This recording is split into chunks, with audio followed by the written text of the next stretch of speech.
Hi all welcome to മീൻ PSC. അപ്പോൾ നമ്മൾ പ്രതീക്ഷിക്കുന്ന പോലെ HST മലയാളം നാച്ചുറൽ സയൻസിൻ്റെയും ഷോർട്ട് ലിസ്റ്റ് ഉടൻ തന്നെ വരുന്നതായിരിക്കും.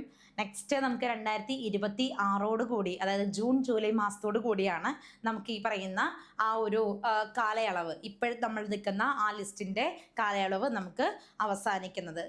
നവംബർ ആ ടൈമോട് കൂടി നമുക്കത് അവസാനിക്കുന്നതാണ്. അപ്പോൾ അതിനുവേണ്ടി പുതിയ ലിസ്റ്റ് നമുക്ക് എന്തായാലും വേണമല്ലോ. ആ ലിസ്റ്റിലേക്ക് നമുക്കപ്പോൾ എന്തായാലും ഉടൻ തന്നെ പ്രതീക്ഷിക്കാവുന്നതാണ്. അപ്പോൾ നമുക്ക് അതിന് ഡീറ്റെയിൽസും കാര്യങ്ങളും നോക്കാം. HST മലയാളം നാച്ചുറൽ സയൻസിൻ്റെയാണ് നമുക്ക് ഷോർട്ട് ലിസ്റ്റുകൾ ഉടനെ വരാൻ സാധ്യത ഉള്ളത്.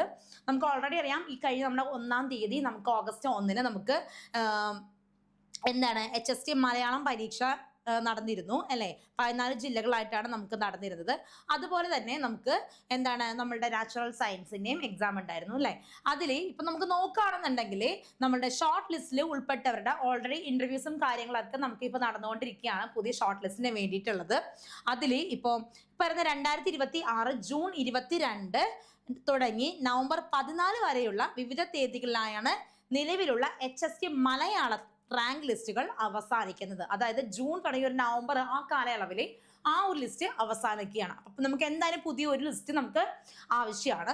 അതുപോലെ തന്നെ HST നാച്ചുറൽ സയൻസ് റാങ്ക് ലിസ്റ്റുകൾ 2026 ജൂലൈ 3 മുതൽ ഒക്ടോബർ 27 വരെയുള്ള ആ ടൈം പീരീഡിൽ അതും അവസാനിക്കുകയാണ്. അപ്പോൾ പുതിയ നമുക്ക് ലിസ്റ്റിലേക്ക് വേണ്ടിയിട്ടുള്ള ഇൻ്റർവ്യൂസിൻ്റെ കാര്യങ്ങളും അതെല്ലാം ഇപ്പം നമുക്ക് നടന്നുകൊണ്ടിരിക്കുകയാണ്. ഇപ്പം ഈ കഴിഞ്ഞ ഓഗസ്റ്റ് 1-ന് നടന്ന HST മലയാളം പരീക്ഷയിൽ 14 ജില്ലകളായിട്ടാണ് മലയാളം പരീക്ഷ നമുക്ക് നടത്തിയിരുന്നത്. അതിൽ നമുക്ക് 6025 പേരാണ് അപേക്ഷ നൽകിയത്. അതിൽ 431 പേരുടെ അപേക്ഷ അസാധുവായി പോയി. എന്നിരുന്നാലും ഭൂരിഭാഗം പേരും എക്സാം എഴുതുകയാണ് ചെയ്തിരുന്നത്. ഓഗസ്റ്റ് 4-നായിരുന്നു HST നാച്ചുറൽ സയൻസിന്റെ പരീക്ഷ വന്നിരുന്നത്. അതിൽ 12486 പേരാണ് അതിൽ അപേക്ഷ കൊടുത്തിരുന്നത്. ഇതിൽ 11192 പേര് കൺഫോർമേഷനും കൊടുത്തിട്ടുണ്ടായിരുന്നു. അതിൽ ഒരു 1294 അപേക്ഷയാണ് അസാധുവായി പോയത്. ഈ 2 എക്സാമിനാണെങ്കിലും അപ്ലൈ ചെയ്തവരിൽ, അപേക്ഷ കൊടുത്തവരിൽ ഭൂരിഭാഗം പേരും ഈ എക്സാംസ് എഴുതിയിട്ടുണ്ട്. അതായത് നല്ലൊരു ടൈറ്റ് കോമ്പറ്റീഷൻ ആയിരുന്നു ഈ പറയുന്ന എക്സാം എന്ന് പറയുന്നത്. കാരണം എന്ന് വെച്ചിട്ടുണ്ടെങ്കിൽ നല്ലൊരു പോസ്റ്റും കൂടിയാണ് HST മലയാളം ആണെങ്കിലും HST നാച്ചുറൽ സയൻസിനാണെന്നുണ്ടെങ്കിലും. ഇപ്പം നിലവിലുള്ള ലിസ്റ്റിലാണെന്നുണ്ടെങ്കിൽ 820 പേർക്കാണ് നിയമന ശുപാർശ പോയിട്ടുള്ളത്. അങ്ങനെ നോക്കുകയാണെന്നുണ്ടെങ്കിൽ മലയാളത്തിൻ്റെ ലിസ്റ്റിൽ നിന്ന് 581 പേർക്കാണ് അഡ്വൈസ് പോയിരിക്കുന്നത്. അത് ഏറ്റവും കൂടുതൽ പോയിരിക്കുന്നത് തിരുവനന്തപുരം ജില്ലയിലാണ്. 94 പേർക്കാണ് മലയാളത്തിന് നമുക്ക് അഡ്വൈസ് പോയിരിക്കുന്നത്. അതുപോലെ ഏറ്റവും കുറവ് പോയിരിക്കുന്നത് പത്തനംതിട്ട ജില്ലയിലാണ് മലയാളത്തിന് ശുപാർശ പോയിരിക്കുന്നത്. 13 നമ്മുടെ നമ്പർ കണക്ക് നോക്കുമ്പോൾ. ഇനി നാച്ചുറൽ സയൻസിനാണെങ്കിൽ ഏറ്റവും കൂടുതൽ ശുപാർശ പോയിരിക്കുന്നത് മലപ്പുറം ജില്ലയിലാണ്. 55 പേർക്കാണ് ശുപാർശ പോയിരിക്കുന്നത്.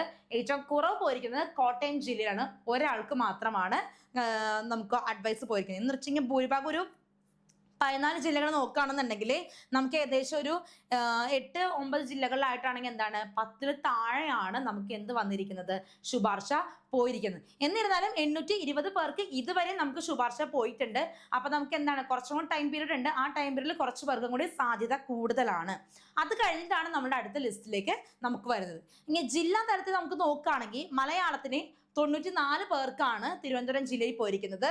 കൊല്ലത്ത് 36 പേർക്ക്, പത്തനംതിട്ടയിൽ 13 പേർക്ക്, ആലപ്പുഴയിൽ 28 പേർക്ക്, കോട്ടയത്ത് 21 പേർക്ക്, ഇടുക്കി 22, എറണാകുളം 33, തൃശ്ശൂർ 21, പാലക്കാട് 51, മലപ്പുറം 77, കോഴിക്കോട് 45 പേർക്ക്, വയനാട് 18 പേർക്ക്, കണ്ണൂർ 56 പേർക്ക്, കാസർഗോഡ് 66 പേർക്ക്. അങ്ങനെ മൊത്തം 581 പേർക്കാണ് നമുക്ക് ഇതുവരെ മലയാളത്തിന് നമുക്ക് പോയിരിക്കുന്ന ലിസ്റ്റിൽ ശുപാർശ ലഭിച്ചിരിക്കുന്നത്.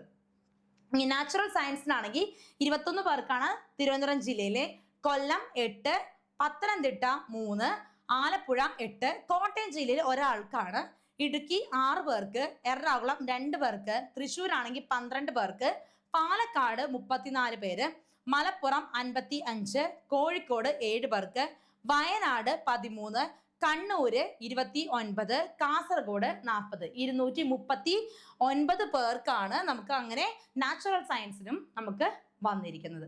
ഓക്കെ, അപ്പൊ ഇത്രയാണ് നമ്മളുടെ എന്ത് വരുന്നത്, നമ്മളുടെ ഈ ലിസ്റ്റിലേക്ക് നമുക്ക് വന്നിരിക്കുന്നത്.